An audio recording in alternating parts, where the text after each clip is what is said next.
Welcome. Nice to have you here. I'm going to do an introduction of you, and then the floor will be yours, Representative. Representative Rena Moran is the chair of the Health and Human Services Policy Committee and co-chair of the Select Committee on Racial Justice of the Minnesota House of Representatives. In 2010, Representative Rena Moran became the first African American to represent District 65A. She represents the St. Paul communities of Rondo, Frogtown, Summit University, Thomas Dale, Midway, and a portion of the North End and Cathedral Hill. As a legislator, she has focused on protecting children in the child welfare system, strengthening schools, reducing educational disparities, and fighting for affordable housing, economic opportunity for all, and women's rights. Representative Moran formerly served as the House Deputy Minority Leader and is the current chair of the People of Color and Indigenous Caucus and the United Black Legislative Caucus. She holds a Bachelor's of Science in Early Childhood Education from Southern Illinois University and was recently the Director of Prevention Initiatives and Parent Leadership at Prevent Child Abuse Minnesota, also known as, I do believe, Minnesota Communities Caring for Children. Moran is a graduate of the Bush Foundation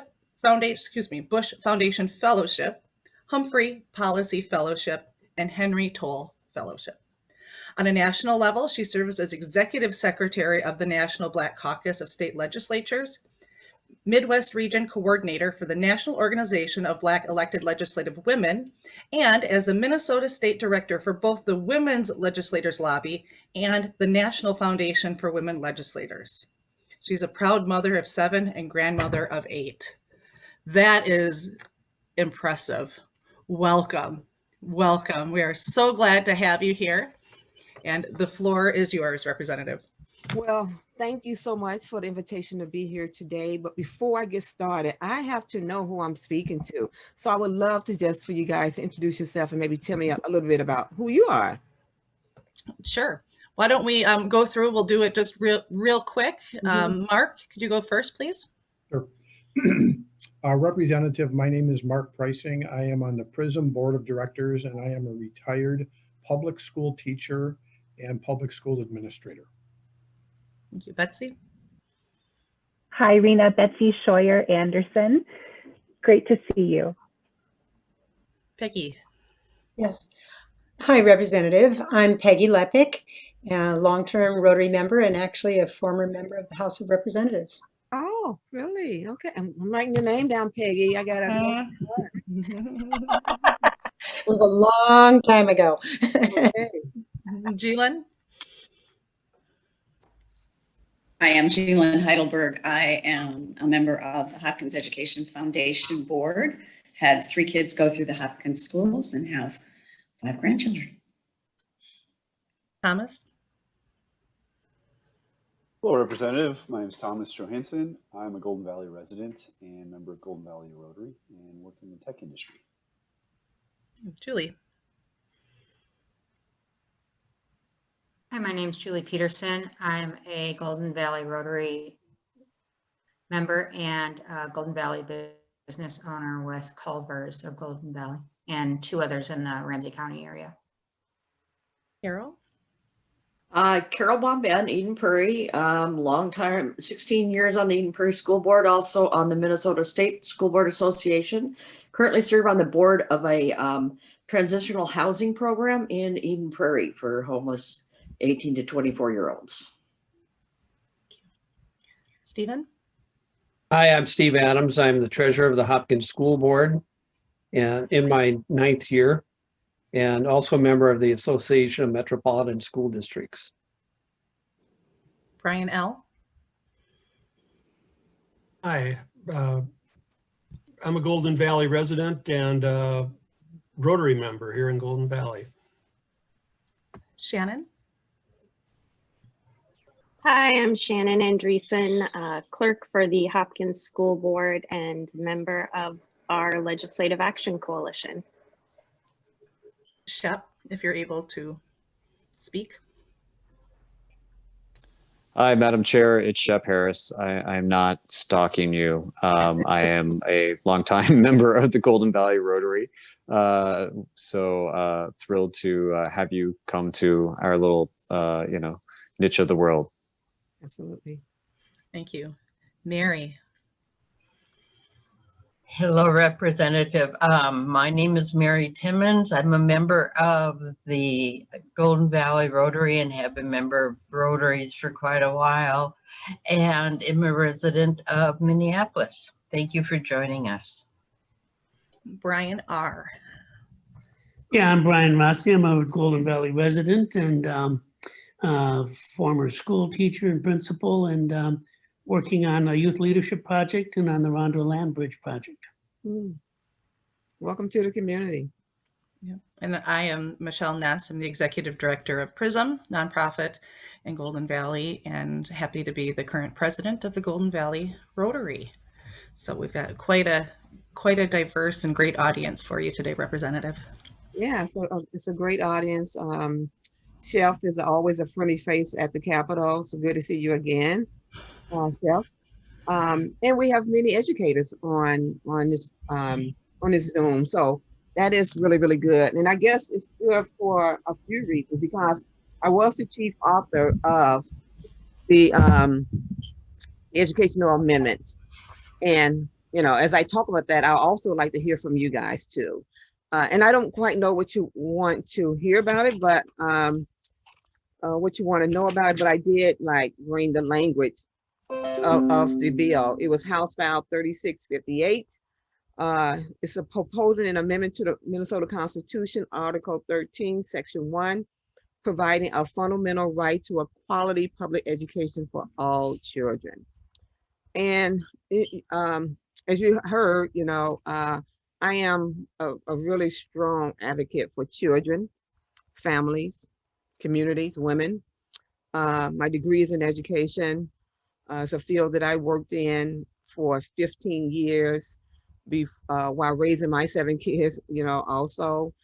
And I remember since the time that I was 13 years old, I can tell you exactly where I was back in my community in Chicago, Illinois, when I knew I wanted to be a teacher. I absolutely knew it. I was one of those young kids who always gravitated to kids. I would take the young kids and, you know, play with them. I just do all types of different things with kids. So my passion and love is definitely for the children. You know, if the children are doing well, then we're all doing well. If they're not, then we're not neither. And so when I initially had a meeting with Judge Page, Supreme Court Justice Page, who came to my office to talk about this whole concept that they wanted to look at the huge disparities that we have within our educational system. And, you know, after many, many years of many of us talking about our commitment to children and to see all children do well and see all children succeed in school and in life, that here in the state of Minnesota, we have not been doing that in a very good job when it comes to all our kids. And so after, you know, that conversation with him, he talked about this bill that they would like to introduce. They talked about the Constitution and what was in the Constitution, and that in the current language of the Constitution, it states that children have a right to what's the word? To an adequate education. And I'm like, adequate? You know, if I showed up in the state legislature and all I was going to be is adequate, how happy will you be with me, right? If your decision was to be an adequate teacher, who would want that? What parent, you know, has kids and say, I just want them to be adequate. If they're adequate, then I am okay with everything. And I just thought to myself, I'm like, you know what? That language is not good enough. That is not where we want to be as a state. And then I thought about to myself, you know, when that language was created, there was a lot going on in our country at that time, a lot going on, you know, including slavery, but also kids were not valued the same way that they are valued now. You know, they was working the fields, they was out on the farm. So to get a minimum education was probably just enough for that moment in time. But we're not in that moment in time anymore. And we know the importance of education. Education is the path out of poverty. It is an opportunity to get a well-paying job, to have a good life. You know, it is the foundation of America now, not just something you do just because. And so for me, I quickly said, I want to carry that bill. I want to carry that bill because I do not believe that the current language that we have in place is not adequate enough for where we want to go or where we should be for all the kids in the state of Minnesota. And so for me, you know, when I think of education, I think of nothing else more than the faces of the kids that I see. That's what I see. And that is what's important to me, right? Because one, we all heard this, you know, the kids are our future. I mean, they really, really are. And they really are not just our future. They are what we need right now at this moment. And so, you know, I did that also knowing that not everybody was going to be happy with that. I did that knowing that maybe my own party would not be happy with that. I did that in spite of all of that, because I think we need to really be more intentional in looking at how we can help kids be the best that they can be. The absolutely best that they can be. Recognizing that, you know, quite frankly, I don't think money can get us out of everything. I don't think we can just fully fund schools and everything would be just perfect. Because let me tell you, we spend a whole lot of money already within our educational system, a lot. The question is it doing what it needs to do for all the children? And so nothing else, it's going to start a conversation. And it's going to move us from our comfortability of just doing what we do every single day to saying, what else do we need to be doing?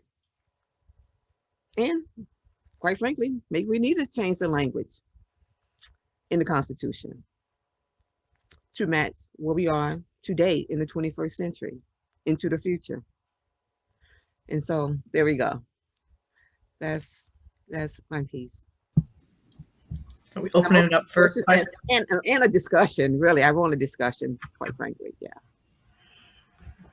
All right, Rotarians and visitors, I know there's lots of good thoughts and questions. Hop on in. So, go ahead. Carol. Oh, okay. So given that we obviously all are talking that we're likely to have financial restraints going forward, just because of the cost that COVID has put on our society.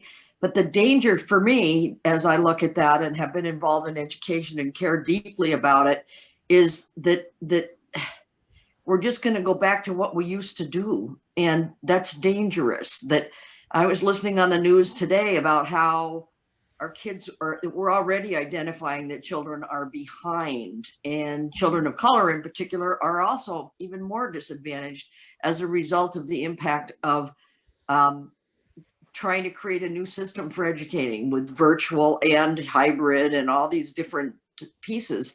But a lot of kids are falling through the cracks. And so I think in trying to come up with the language that's going to bring all parties along to be able to support the need that we need, the necessity to make sure that we put the right monies in place to be able to recoup some of the losses that our children have had, because as you said, they are our future. And if we don't somehow figure out how to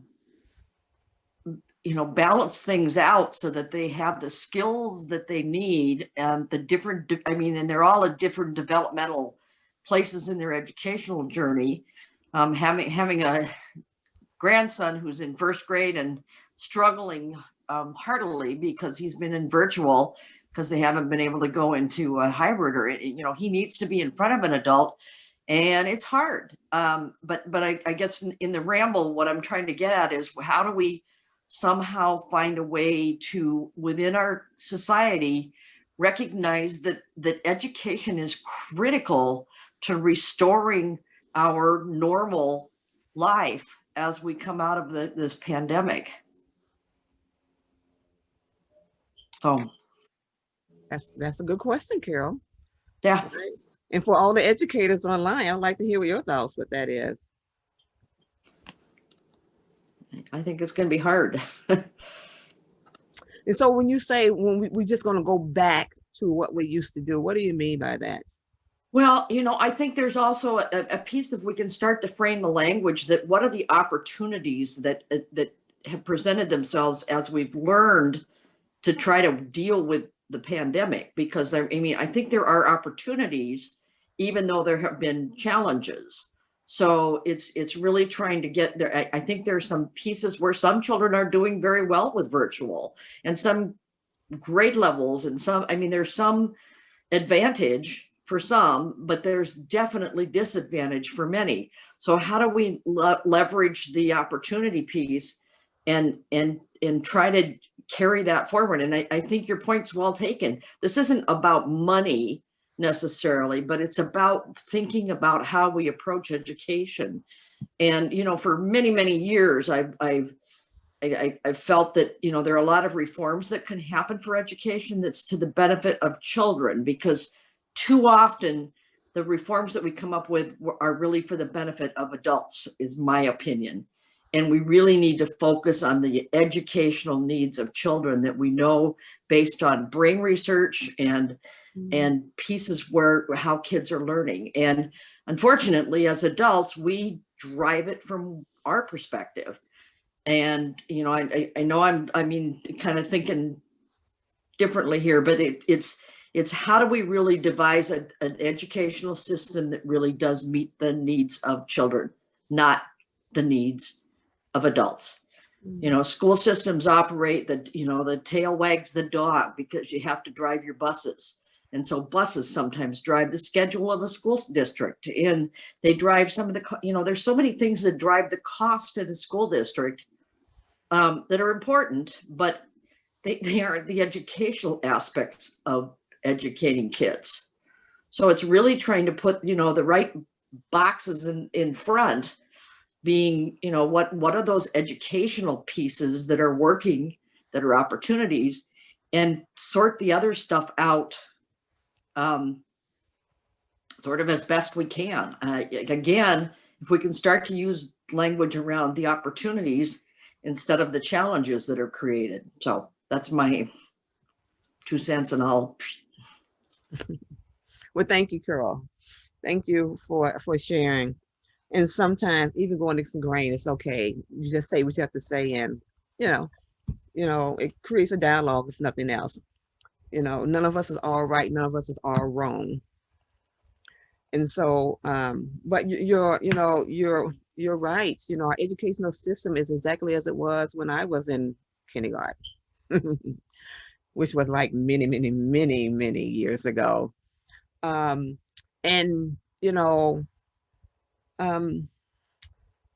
for better or worse, or good or bad, or just where we are today, children and families in the world that we live in is different.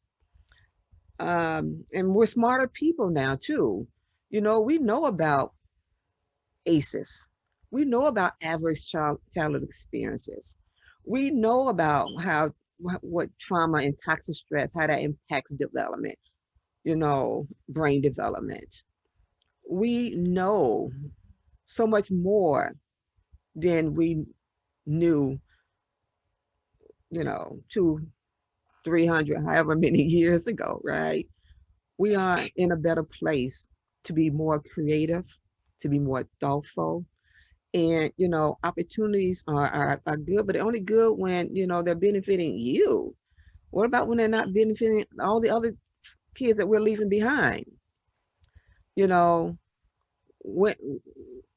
why do that not become a priority? And we'll know that all kids, as you said, are in different places. They're all individuals, right? Even within the same household, kids are different. I kind of think, this is Brian Rossi speaking. I agree with a lot that Carol was saying. And right now, we're at a watershed, I think. And I don't know that the word reform should be in our vocabulary. I think it's restructure.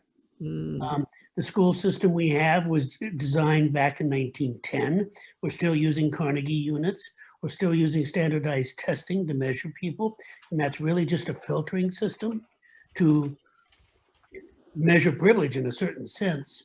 The challenge I'd like to see, because I really agree with what Representative Moran was saying about the importance of children, it took high school students to sue the Department of Economic Development to be able to get the funds and the unemployment benefits that the federal government had guaranteed them, but a 1939 Minnesota law said they couldn't receive any unemployment compensation, even though they had earned it and paid for it.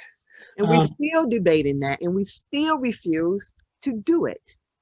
Right, and so my point being is that instead of reform, we want restructure, and part of that restructure has to have student voice, all the way down to 3rd grade, I think, because the human brain is designed to evolve and is designed to continue on, right? And for us to constantly, in my experience, tell kids to just wait until they get to college to decide what they want to be is just not good direction. So I think a restructure with student voice in the middle of it would be a suggestion I would put forward. I like that, Brian. Thank you. Go ahead. Chair Ness, this is Steve Adams from the Hopkins School District. I don't know, Representative Moran, if you had a chance to listen to the final arguments before the Supreme Court of Minnesota regarding the Cruz-Guzman lawsuit.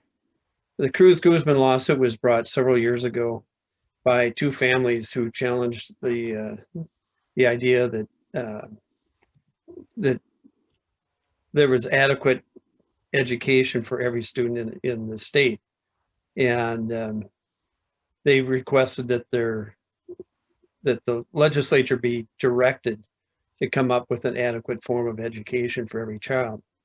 And I listened to the final arguments before the Supreme Court, and it became clear there was no acceptable definition of what adequate meant. The plaintiffs didn't want to define it. The defendants didn't want to define it. And it became clear to me listening to the court questions that they really didn't want to define it either. So, so there's not any real agreement on what defines an adequate education. And I guess my concern is changing the definition of, adequate to quality education is part of the amendment, or would be a part of the amendment.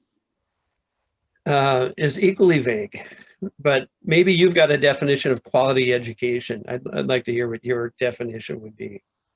And I think any amendment that does not have a definition in it is going to be inadequate. So, what is inadequate, right? We can go on forever. There's definitions out there, but we don't want to pick them up and utilize them. We say them.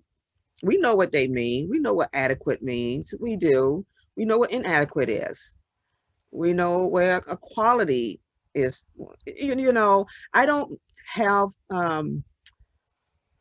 I tell you what I think about when I hear the word quality versus what I think about when I hear the word adequate.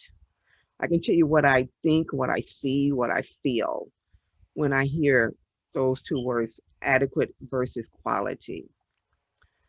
My first thought was maybe the legislature need to define adequate. We went through this when I was negotiating the police accountability bills with the Minnesota Association of Sheriffs, the Association of chiefs and police and peace officers, the words that we came up against was it was imminent versus what is that word? I can't think of it. Darn it, I can't think of it. It would have made so much sense. But it was like what's currently in statute, the word that I'm thinking of that I cannot think of right now is so subjective, right? That police officers was using use of force because they was afraid or they thought something was that phone was a gun, or just so subjective. And my statement to them is, because of the word that is there, that is so subjective, that is allowing police to get off when they are using excessive force when it's not always needed, I'm going to put a line through that word. And we're going to replace that word with the word imminent. It has to be an imminent threat, right? And we went back and forth because they did not like the word imminent. Even though neither one of them, we used the word, I need to probably get my notes. I'm about to get my notes. I want you to know what that word is. And so no matter, we went back and forth because they wanted to keep the language that they had. I could not because it was so subjective. And we was focusing our minds around these values, the value of human life, and the value of the dignity of life and human rights. Those are values when we was in negotiations. The dignity of every single person's life. We want police officers to be able to encounter someone and go back home to their family, safe and sound. But we also want those that the police are encountering through a stop, through someone walking or whatever, to also be able to live another day. Whether they arrest them, they cuff them, they put them in the back of a car, they send them to lockup, whatever they need to do, but they also get to live another day. And so what we had to do for that moment in those negotiations is that they said, well, we don't know what imminent means. And so we said, well, let's work on this. And so we went to the FBI. The FBI has a definition for imminent. The police officers out of Chicago have pretty much that same definition that they're using in Chicago. And so they had 3 definitions for the word imminent. So we took those definitions that was used in other places, the FBI in Chicago, we took those definitions and I brought it back to them and said, what do you think? What do you think about this language? The chiefs, the sheriffs, and the police and the peace officers. And so they all nodded and said, okay, I like that definition, but I don't want you to use the word imminent, right? But we don't like the word imminent. And so at the back and forth for a few days, we had this aha moment. And the aha moment was, the word might have been adequate. I got to go find this word. I'll be right back.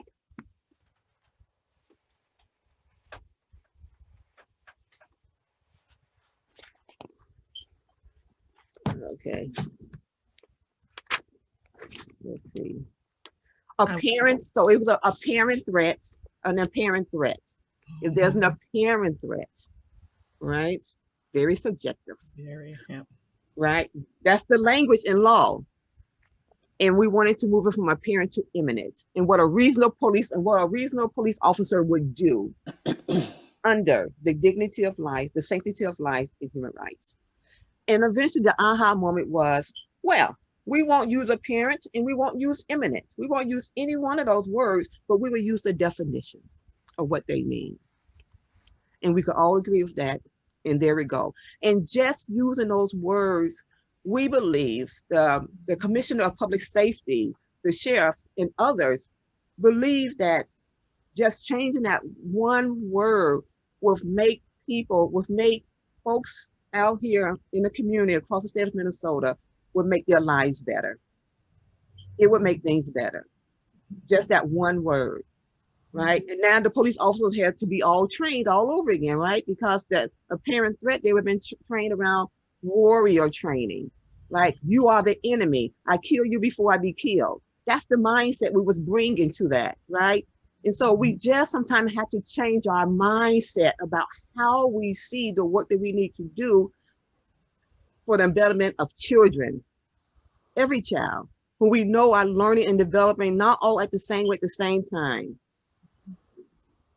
That's my piece about that. Thomas, you had a question.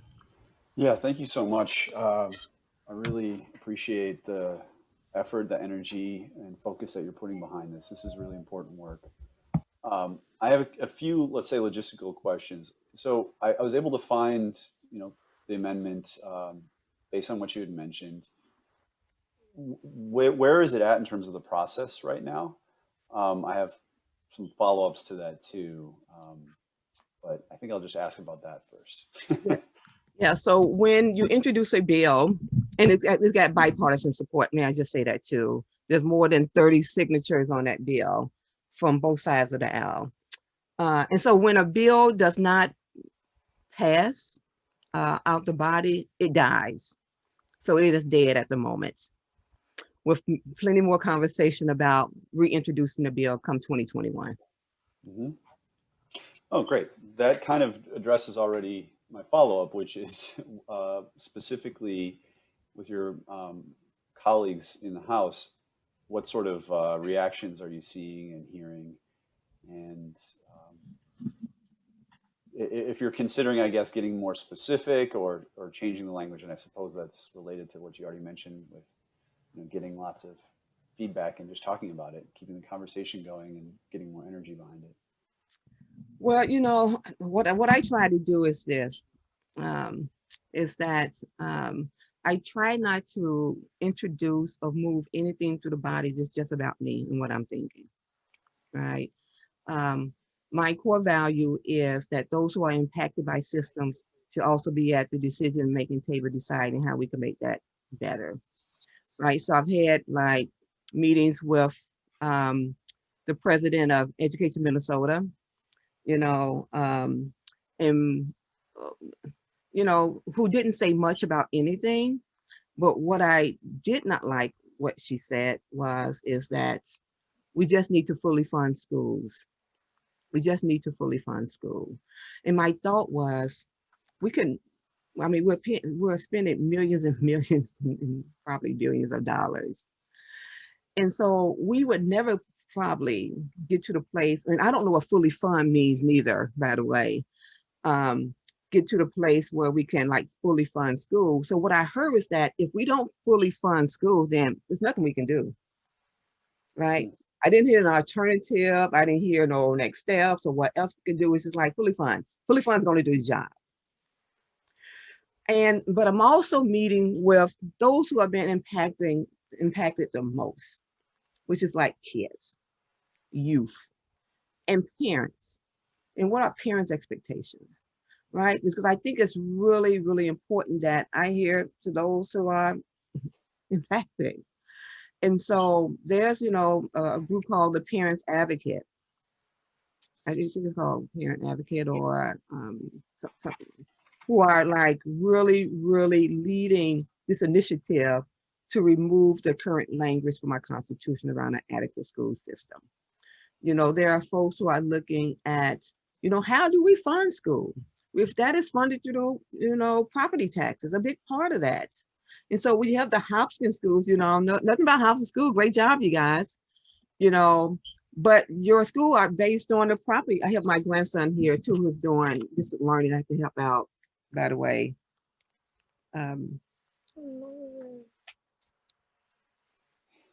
This is the work we have to do, right? Yeah. It's great to have an assistant. I'm jealous. I know, right? This is part of my work too. We got to do it. That's what we are. Mm-hmm. Oh, you do this. You know this. 142 using 110s and 100s. There it is. He's in the second grade. Distance learning. There it is. Yeah, we all have to. 142 using 110s and 1s. And maybe one question, Mhm. I guess, because I think quality is a much better word than adequate. And if the key is like, how do we operationalize that, right? How do we determine what quality is? Because you need to have like some standards, and we can look at what's missing. We can look at what is the optimal, and it's somewhere in between that we need to land on. With, I guess my hope would be doing the right thing, identifying the needed things, being first before the money conversation. Money is a real deal breaker in a lot of things, so we can't pretend like we don't talk about money. But is the hope that by changing the language in the Constitution, it will spur efforts to identify how to improve quality?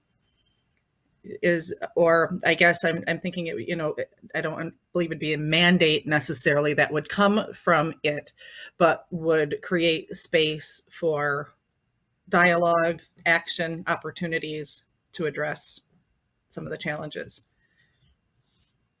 Is that close to right, or am I like left field on this? What do you guys think? What do you guys think? Well, I'll just weigh in here. Spurring a conversation about what makes up quality, that's been going on for the 9 years that I've been on the school board. So we don't need to be spurred anymore. I don't know, Representative Moran, if you're familiar with something called Reimagine Minnesota. Mhm.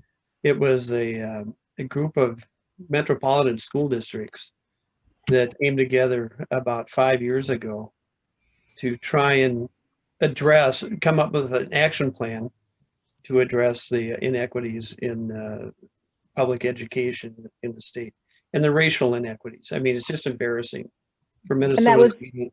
I'm sorry? I was just gonna say that was developed in response to the Cruz Guzman lawsuit that you referenced earlier. And yeah. Right. And I mean, it's embarrassing that we have such disparities, racial disparities, and income disparities in education in Minnesota. So we've been having that conversation. And the Reimagine Minnesota group came up with 9 different actions that could be taken by school districts to address the inequality issue. And they've got a report. I'd be glad to forward a copy of it to everybody. I would love to have it too. What's that? I would love to have it too. Oh, okay.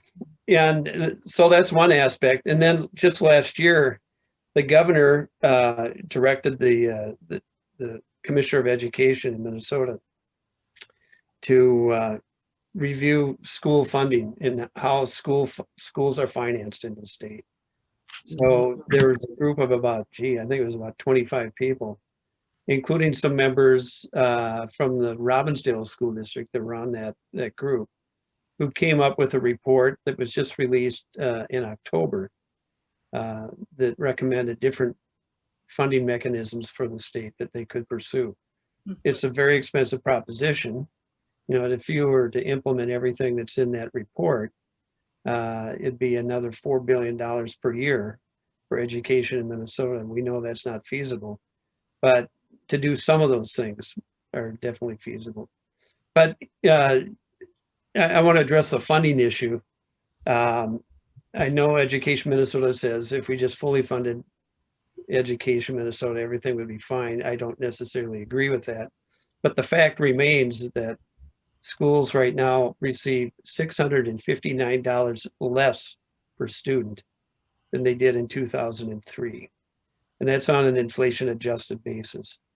So when I look at our school district, that'd be an extra $4 million a year that we could have. And that would save us from having to cut every year. We just cut about $4 million last year. So, fully, and that means fewer teachers, that means fewer programs. We've cut all the fat out that we could, and we're getting down to meat and bone now. So, but there is not the will apparently in the legislature to fully fund education to the level that we did in 2003. So those are 2 reports I would recommend taking a look at. Thank you. And I have popped the Reimagine Minnesota website link in the chat for some light reading for everybody. Yeah, thank you, Bessie.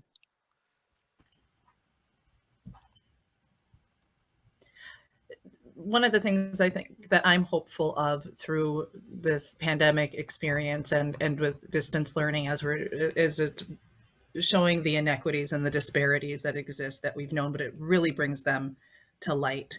And I hope that we use this opportunity to implement change. So whether it's a word or a set of standards or a way of understanding, this is our window of opportunity. And my fear would be that this window closes and like some sort of version of the new normal goes on and we forget this blip. I think this is our time to really take action. I think everybody knows that this is far from optimal for our kids. And so what can we do for them in the right now, but also going forward? I mean, I don't know that we said we need to make up for this year, but how do we take into account what essentially an entire year of missed education in schools, what that means? Things like if an ACT or SAT score is waived for a college entrance exam, I had heard that for this year, will that continue to be the norm? Or other things that perhaps were barriers, not perceived to be that, but if we're going to really open this up and look at how to make it equitable, I guess my other thought is, how do we make sure that we keep this open? What are the things that we need to do? We're not going to be able to get it all done, but how do we keep the spotlight on this so that the hard work, the long work has the space, the capacity to really get underway? That's maybe a rhetorical question, but you know, schools are often said that they're businesses. They need to be run like a business, but they don't adopt any of the real business principles such as ISO, 9001, which the whole basis of that is that they go to the client to see if their business is meeting the client's needs. Mm-hmm. Have we ever done that with schools? Mm-hmm. The client is the student. Mm-hmm. Mm-hmm. I'm not counting the parents out. They're the clients also. Mm-hmm.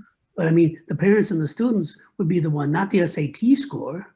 So that's part of why I'm saying if we were much more student-centered, we'd end up with a much better education system. It's notable. My 15-year-old is in 9th grade and he did hybrid learning for a little bit and he's in some advanced classes and just doing difficult math and really appreciated going in. And when we went to all distance learning, he said, I'm not sure if I'm going to be able to learn it as well, distance learning. He was really bummed to not be in the classroom and saw that value. Now my 13-year-old was really glad to avoid maybe being in the classroom a bit more. There's that balance. But I think that's a good point, Brian, is that kids know best how they learn and what they appreciate. And to your point, Representative, in the beginning, we value children and understand their worth in a far different manner. They are not pieces of property. They are not labor workers. They are not to be diminished. They're not small adults, but they are worthy individuals and should not be talked down to or dismissed. And that's a really different paradigm than how adults have engaged with children for, I don't know, the history of time, I suppose. Well, and isn't our education system really designed with the idea that educated students and functioning members of society are the product? That they're not the client, they're actually the product we're producing, and we need to flip that around. Mm. Mm. Mm-hmm. So I would love to, you guys, to us to figure this out, to bring all our creative minds to the table. I pretty much love anything that says, let's reimagine it. Let's reimagine, I'm there trying to figure it out and what that reimagining needs to look like here in the 21st century and moving on into the future. But racial disparities, you're right. We have to look at that, poverty and how we're going to care about our poor communities. It's not just about the urban core, it's about rural too, and so let's just think, let's start with Hopkins schools because you guys are in front of me. Let's say 40% of the Hopkins school students were failing. What would you do? What would we do as a legislature if those dynamics were different? And we was talking about a different set of kids and families. Would we blame the kids and the parents did and say, well, it must be something that they're doing wrong? It must be, we would dig deeper and say, this is not okay.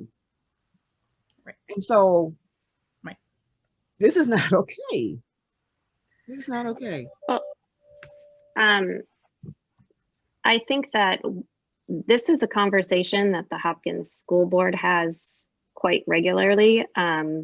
This is one of our main issues that we're addressing. We also have a policy that centers student voice when we make any of our decisions moving forward. I know that we have grown a very robust student feedback loop. We have a deep school board student rep program, as well as a committee that is working on equity and inclusion work. So I feel like if there is a will in a district to do this work, they will do it, knowing that it has deep and lasting impacts on our families.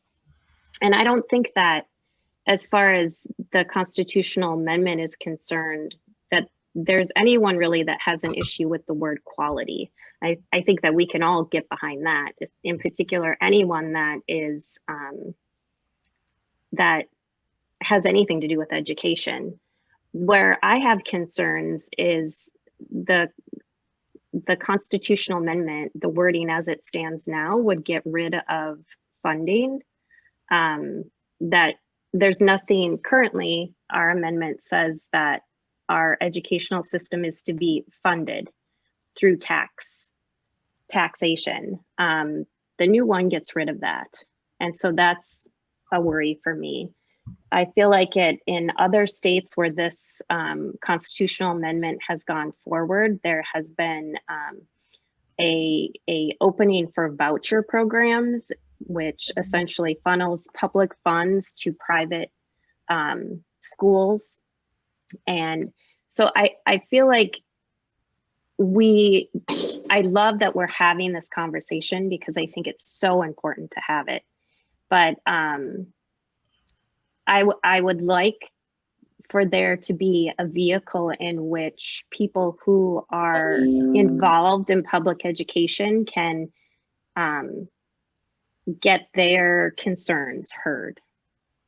Is there any way, Representative, that you think there would be a place in which that conversation could happen, do you think?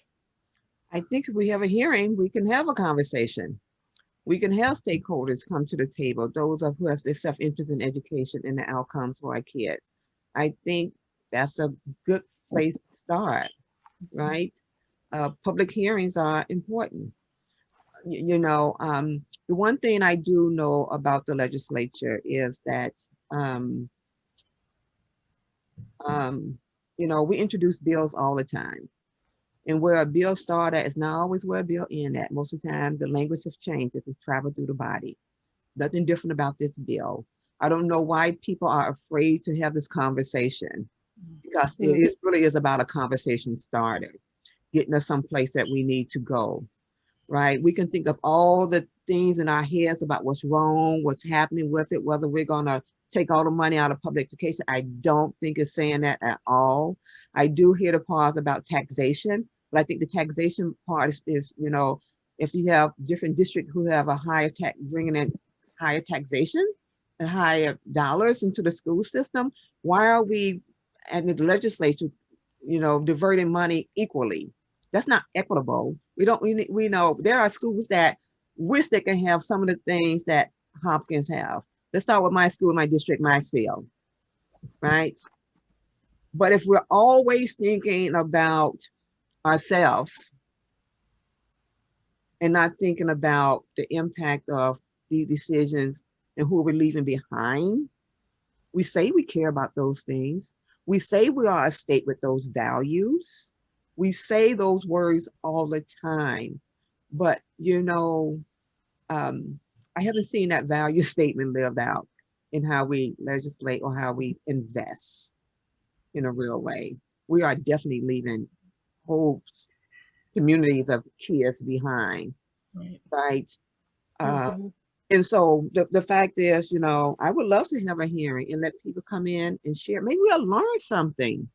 You know, as a legislative body, maybe we will learn something that we don't know. Because I tell you, there's a lot that we don't know. You know, I know what I know, you know, and I'm sure I tell my colleagues from the rural community, you know, as they talk about, you know, I'm going to give you an example. In 2013 and 14, when we would be like the Democrat was in power, we did a lot of good stuff. You know, we looked at women economic development. We you know, Dayton came in and said we're going to make the wealthy pay their fair share in taxes. And you know what, we did things for the rural community. And then we had an election and we lost.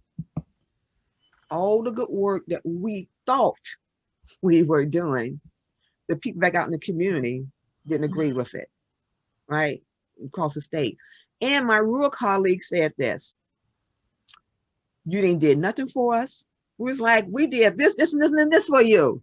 It's like, you didn't do nothing for us. What you thought you was doing for us wasn't what we wanted or what we needed.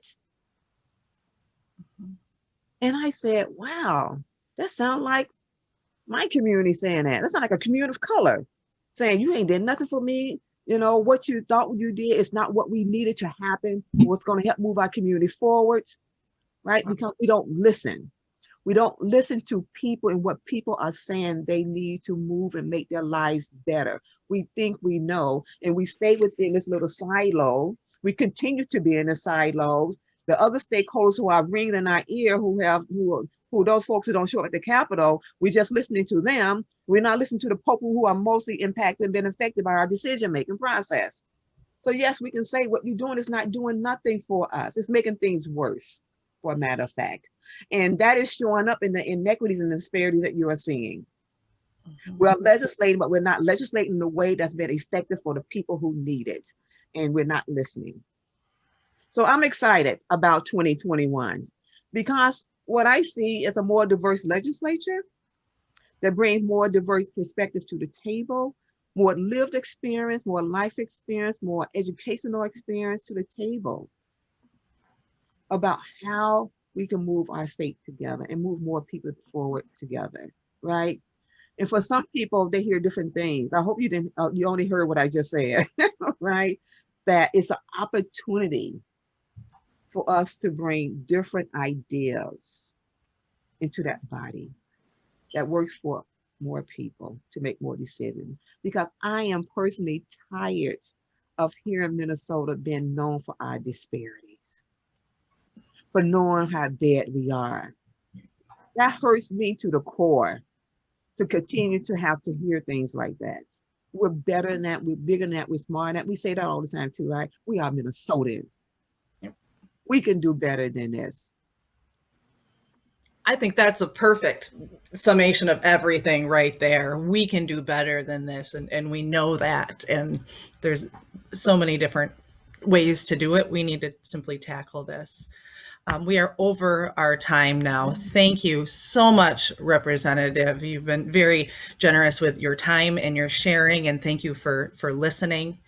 As we close every Rotary meeting, we have four things, the things that we think, say, and do. And as I think of our conversation, and ethics in general, do no harm being the bottom line, this might be a good set of questions at the legislative level as well.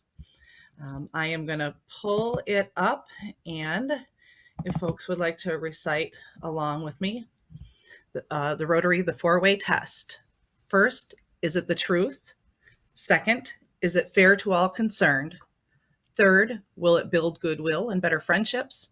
Fourth, will it be beneficial to all concerned? With that, we are adjourned. Lovely to see everybody. Please stay healthy, enjoy the mild weather, and we will be back together very soon. Thank you. And thank you all so much for the invitation. Appreciate it. Thank you for joining us. Yes. Great discussion. Thank you, everyone.